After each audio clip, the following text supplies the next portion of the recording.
গোলাঘাটৰ চুঙাজানত এপিচিচিৰ সভাপতি গৌৰৱ গগৈ সৰুপথাৰ সমষ্টিত নিৰ্বাচনী প্ৰচাৰ গৌৰৱ গগৈৰ বিৰোধীৰ উমৈহতীয়া প্ৰাৰ্থী জীৱন চুতীয়াৰ হৈ নিৰ্বাচনী প্ৰচাৰ চলাব আজি গৌৰৱ গগৈয়ে কিছু সময় পিছতে গৌৰৱ গগৈ উপস্থিত হ'ব বুলি জানিব পৰা গৈছে সৰুপথাৰ সমষ্টিত বিশ্বজিৎ ফুকনৰ বিৰুদ্ধে এবাৰ বিৰোধীৰ উমৈহতীয়া প্ৰাৰ্থী হিচাপে এগৰাকী চুতীয়া জনগোষ্ঠীৰ শক্তিশালী নেতা জীৱন চুতীয়াক প্ৰক্ষেপ কৰা হৈছে আৰু বিৰোধীৰ উমৈহতীয়া প্ৰাৰ্থী হিচাপে জীৱন চুতীয়াই এবাৰ যুঁজ দিব বিশ্বজিৎ ফুকনৰ বিৰুদ্ধে তেওঁৰ হৈ আজি নিৰ্বাচনী প্ৰচাৰ চলাবৰ বাবে এয়া গৌৰৱ গগৈ সৰুপথাৰত উপস্থিত হৈছে তাৰে পৰিৱেশ আমি আপোনালোকক দেখুৱাইছোঁ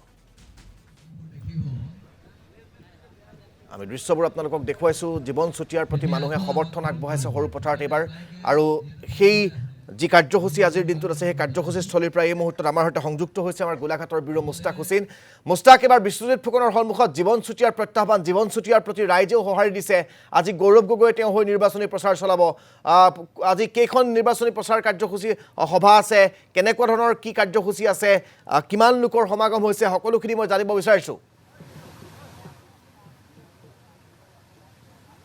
নিশ্চয়কৈ ৰাজদীপ ইতিমধ্যে আপুনি উল্লেখ কৰাৰ ধৰণেই যে গৌৰৱ গগৈ এপিচিচি সভাপতি গৌৰৱ গগৈ ডাঙৰীয়া খন্তেক সময়ৰ পিছতে ইয়াত উপস্থিত হ'বহি চুঙাজান অঞ্চলত আৰু চুঙাজানৰ পিছত তেওঁ উৰিয়ামঘাট আৰু টেঙানী এই তিনিটা স্থানত তেওঁ এখন নিৰ্বাচনী প্ৰচাৰত তেওঁ অংশগ্ৰহণ কৰিব আৰু এই মুহূৰ্তত যদি চাবলৈ যায় চুঙাজানৰ মই পৰিৱেশটো এই মুহূৰ্তত দেখুৱাম যিহেতু বিৰোধী ঐক্য মঞ্চৰ উমৈহতীয়া প্ৰাৰ্থী এবাৰ জীৱন চুতীয়া অসম জাতীয় পৰিষদৰ পৰা তেওঁক প্ৰক্ষেপ কৰিছে গতিকে তেওঁৰ হৈ নিৰ্বাচনী প্ৰচাৰত আজি উপস্থিত হ'বহি গৌৰৱ গগৈ ডাঙৰীয়া আৰু এই মুহূৰ্তত পৰিৱেশটো চাওক যে বিভিন্ন স্থানৰ পৰা ভোটাৰ ৰাইজসকল আহিছে আৰু গৌৰৱ গগৈ ডাঙৰীয়া যদি উপস্থিত হ'ব নিৰ্বাচনী প্ৰচাৰ চলাব আকৰ্ষণীয় হৈ পৰিছে সৰুপথাৰ সমষ্টিৰ নিৰ্বাচনীৰ যিটো প্ৰেক্ষাপট আৰু যদি চাবলৈ যায় এগৰাকী শক্তিশালী কেণ্ডিডেট হ'ল বিশ্বজিৎ ফুকন বিজেপিৰ আৰু তেওঁ বিগত 5টা বছৰে নিশ্চিতভাৱে তেওঁ যথেষ্ট উন্নয়নমূলক কাম কৰিছে কিন্তু সমান্তৰালভাৱে যদি চাবলৈ যায় বিজেপিৰ পৰা শেহতীয়াকৈ ইয়াত যোগদান কৰিছে অসম জাতীয় পৰিষদত জীৱন চুতীয়া গতিকে তেওঁ এটা ভেটি আছে গতিকে তেনে মুহূৰ্তত দেখা পোৱা গৈছে যে এতিয়া এই নিৰ্বাচনী যুঁজখন সঁচাকৈ আকৰ্ষণীয় ৰূপ ধাৰণ কৰিছে এই মুহূৰ্তত মোৰ লগত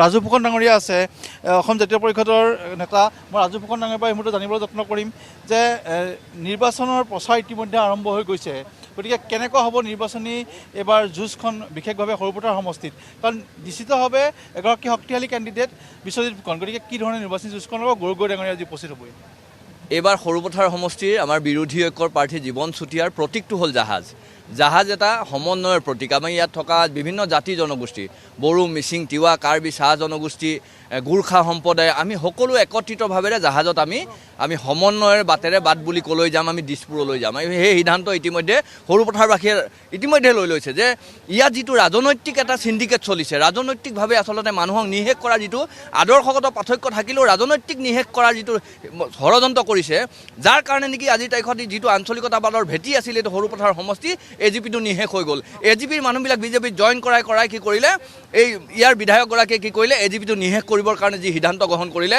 সেই সিদ্ধান্তৰ বিৰুদ্ধে আজি সকলো একত্ৰিত হৈছে এই যিটো ৰাজনৈতিক চিণ্ডিকেট চলিছে ইয়াত বিভিন্ন ধৰণৰ চিণ্ডিকেটৰ কথা নকওঁ ৰাজনৈতিক যিটো চিণ্ডিকেট আদৰ্শগত পাৰ্থক্য থাকিলেও তেওঁলোকে কি কৰে আমাৰ মানুহবিলাকক আদৰ্শগত কাৰোবাৰ লগত পাৰ্থক্য থাকিব পাৰে তেওঁক বেয়া দৃষ্টিৰে চোৱা তেওঁক বিভিন্ন ধৰণৰ তুচ্ছ তাচ্ছিল্য কৰা কোনোবা এখন সভালৈ মাতিলে তেওঁক অপমান কৰা এনেকুৱা ধৰণৰ কাম কাজবিলাকৰ পৰা সৰুপথাৰবাসীয়ে এবাৰ পৰিৱৰ্তনৰ নামৰ পৰিত্ৰাণ বিচাৰিছে সৰুপথাৰবাসীয়ে এই বিধায়কগৰাকীৰ পৰা বিশ্বজিৎ ফুকন নামৰ বিধায়কগৰাকীৰ পৰা পৰিত্ৰাণ বিচাৰিছে যিগৰাকী বিধায়কে আচলতে নাগালেণ্ডৰ মাটি এভেকশ্যন কৰি কি কৰিলে নগাক গতাই দিলে সেইগৰাকী বিধায়ক আমাৰ সৰুপথাৰবাসীৰ ৰাইজে বিচৰা নাই টেঙানীত গছপুলি ৰোপণৰ নামত কেনেকুৱা ধৰণৰ কেলেংকাৰী কৰিলে এই মানে এইটো কি কয় অমিত সৰোবৰৰ নামত কেনেকৈ ধৰণে শ কোটি টকা লুণ্ঠন কৰিলে এই কথাবিলাকৰ পৰা ৰাইজে পৰিত্ৰাণ বিচাৰিছে সেইকাৰণে সৰুপথাৰত এইবাৰ সমন্বয়েৰে আমি জাহাজৰ প্ৰতীকত আমি ইয়াত থকা হিন্দু মুছলমান শিখ জৈন খ্ৰীষ্টান আহোম চুতীয়া কোচ কছাৰী সকলো একত্ৰিতভাৱেৰে আমি ইয়াত থকা বসবাস কৰা বড়ো মিচিং তিৱা কাৰ্বি চাহ জনগোষ্ঠী গোৰ্খা সম্প্ৰদায় আমি সকলো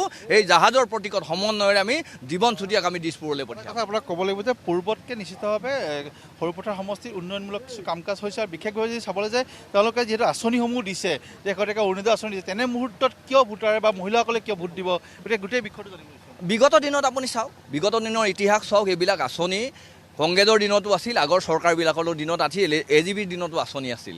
AGBৰ দিনত তাতকৈ বহুত বেছি কিবা কিবি কাম কৰিছিল। কিন্তু মানুহৰ ৰাইজৰ যিটো ক্ষোভ আৱেগটো আচলতে কোনোবা আঁচনিয়ে প্ৰলোভিত কৰি নিব নোৱাৰে।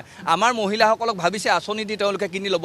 মহিলাসকল তেনেকুৱা নহয়। মহিলাসকলে মূলা গাভৰুৰ মানে এই দেশৰ মানুহ, জয়মতীৰ দেশৰ মানুহ। তেওঁলোকক কোনোবাই 1200 টকা 1250 টকা দি কিনিব নোৱাৰে। মহিলাই এইবাৰ সিদ্ধান্ত গ্ৰহণ কৰিব, সৰ্বাধিক মহিলাই এইবাৰ বিজেপিৰ বিৰুদ্ধে ভোট দিব।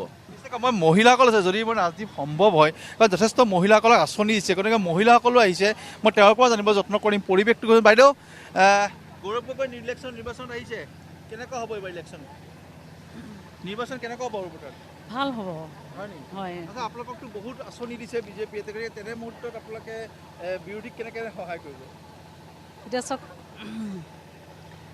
আমাৰ এতিয়া ৰাইজে গম পায় তেখেতলোকে আঁচনি যিমানখিনি দিছে, হ'লেও তাৰোপৰি এতিয়া চৰকাৰে এতিয়া যিখিনি হেৰি কৰিছে, এতিয়া GST কওক, এতিয়া গেছৰ ক্ষেত্ৰতে হওক, অন্যান্য ক্ষেত্ৰতে হওক, যিকোনো ক্ষেত্ৰতে হওক, এতিয়া ৰাইজ কিমান লাভান্বিত হৈছে সেইখিনি ৰাইজেতো জানে। এতিয়া প্ৰত্যেকটো ক্ষেত্ৰতে এতিয়া এফালৰ পৰা দিছে হয়, কিন্তু অন্য ফালৰ পৰা আকৌ তেওঁলোকে আকৌ লৈছেও। আপুনি আঁচনি পাইছে নাই? নাই, মই পোৱা নাই পোৱা। মই আৰু যদি সম্ভৱ, বাইদেউ আঁচনি পাইছেনে নাই? আমি নাই পোৱা। নাই পোৱা। সেইকাৰণে আহিছে নেকি? চাব আহিছোঁ আৰু কাক চাবলৈ আহিছে? এই আমাৰ কিবা গৌৰৱ গগৈ চাবলৈ আহিছোঁ এইফালে। বাইদেউ আঁচনি পাইছেনে নাই? আঁচনি পাইছোঁ। মিটিঙলৈ আহিছে। আমাৰ অধিকাৰ যোনটো আমাৰ প্ৰাপ্য সেইটোহে পাইছোঁ, কিন্তু আমাৰ যোনটো পাবলগীয়া তেওঁলোকে আমাৰ পৰা লুটিছে, চামুচেদি লৈছে, বেলচা মাৰি লৈ চামুচেদি দিছে আমাক, কিন্তু বেলচা দি তেওঁলোকে লৈ গৈছে আমাৰ পৰা। মানে আমাৰ আগতে যিটো মূল্য আছিলে মিঠাতেলৰ হওক, দাইল, চেনি, আটাৰ, তেওঁলোকে এতিয়া তাতকৈ আমাক বহুত কষ্ট হৈছে আমি দোকানৰ পৰা কিনিবলৈ। কিন্তু আমাক অলপ চলপহে বস্তুটো দিছে, কিন্তু আমাক নিওঁতে এতিয়া তেওঁলোকে বহুত পইচা তুলিব লগা হৈছে। আগতে 60 টকা 50 টকা তেনেকুৱা তেল লিটাৰ পাইছিলোঁ, এতিয়াতো 1 লিটাৰ তেল ল'বলৈ হ'লেতো 200 টকা 250 টকা লিটাৰলৈকে ভৰিব লগা হৈছে। সেইটো চাওকচোন আপোনালোকে, চামুচেদি দিছে আমাক, কিন্তু বেলচা দি তেওঁলোকে লুটি লৈ গৈছে। সেইটোতে আমি জানিব লাগে, তেওঁলোকে আমাৰ যিটো প্ৰাপ্য অধিকাৰ সেইটো দিছে। সাধাৰণ আমিতো চাউলৰ কাৰ্ডৰ হয় যোনটো অৰুণোদয় পাইছোঁ, সেইটোতো আমাক তেওঁলোকে আমাৰ প্ৰাপ্য অধিকাৰ হয় নাই?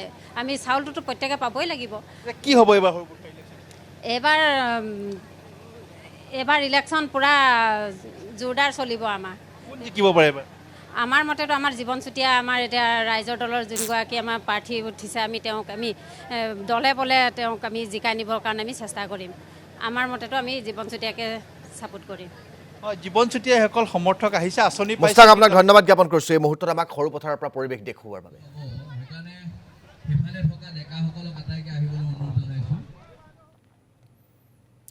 শিলচৰৰ বিজেপি প্ৰাৰ্থী ৰাজদীপ ৰয়ৰ বিৰুদ্ধে উত্থাপিত হৈছে লাখ লাখ টকা পৰিশোধ নকৰাৰ অভিযোগ। সাংসদ হৈ থকা অৱস্থাতে ৰাজদীপ ৰয়ে শিলচৰত আয়োজন কৰা বহু অনুষ্ঠানৰ দায়িত্ব দিছিল ইভেণ্ট মেনেজমেণ্ট সংস্থাক। কিন্তু আজি কুপতি সেই অনুষ্ঠানসমূহৰ ব্যয় হোৱা ধন ৰাজদীপ ৰয়ে পৰিশোধ কৰা নাই সেই সংস্থাসমূহক। ৰাজদীপ ৰয়ৰ এনে কাৰ্যত এতিয়া বিপাঙত পৰিবলগীয়া হৈছে শিলচৰৰ ইভেণ্ট মেনেজমেণ্ট সংস্থা, যাৰ পৰিপ্ৰেক্ষিতত ইভেণ্ট মেনেজমেণ্ট কমিটিৰ দ্বাৰস্থ হৈছে শিলচৰৰ বিজেপি সভাপতি ৰূপম ৰাহুল।